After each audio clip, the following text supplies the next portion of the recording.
One of the most memorable things about a movie character is how they're introduced to the viewer, and how the film lets the viewer know who they are and why they matter. With that in mind, here are some of the best character introductions in the history of film. Vito Corleone. Francis Ford Coppola's 1972 masterpiece, The Godfather, opens with Amerigo Bonacera telling a complicated story that leads to an account of his daughter's brutal assault at the hands of two men. It's clear he's talking to someone highly respected and very dangerous. And as the shock grows wider, we're introduced to this mysterious man from behind. When Bonacera gets up to whisper in Don Corleone's ear, we understand exactly what kind of justice he seeks. That I cannot do. Corleone doesn't betray any emotion in response to what he's been asked, but takes Bonacera to task nonetheless. We meet him as the Godfather, a man so powerful he literally decides who lives and who dies. Hannibal Lecter.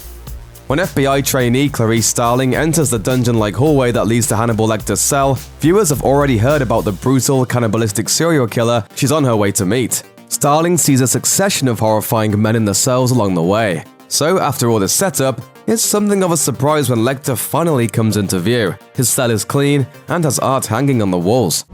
Dr. Lecter, my name is Clarice Starling. May I speak with you? You're one of Jack Crawford's, aren't you? I am, yes.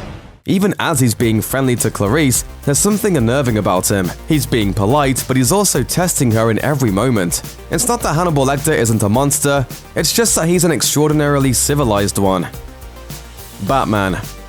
Tim Burton's 1989 version of Batman begins with a scene that suggests the character's well-known origin, as a boy and his parents are accosted by hoodlums in the back alleys of Gotham City.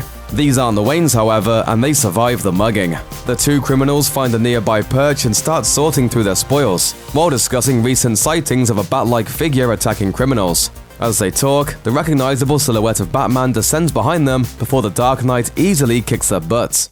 Don't kill me, man! I'm not going to kill you.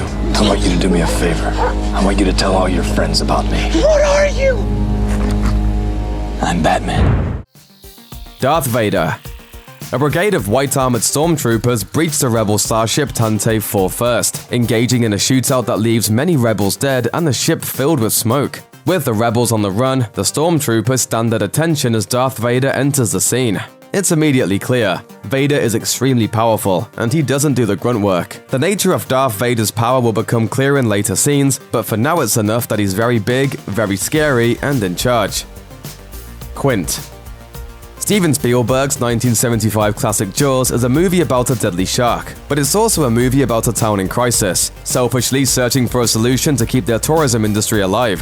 This comes to a head in a scene where all the town leaders are meeting and everyone is talking at once.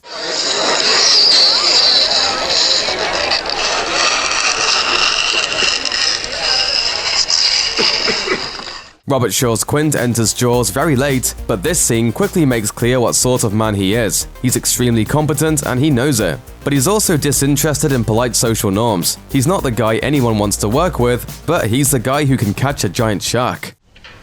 $10,000 for me by myself. For that you get the head, the tail, the whole damn thing.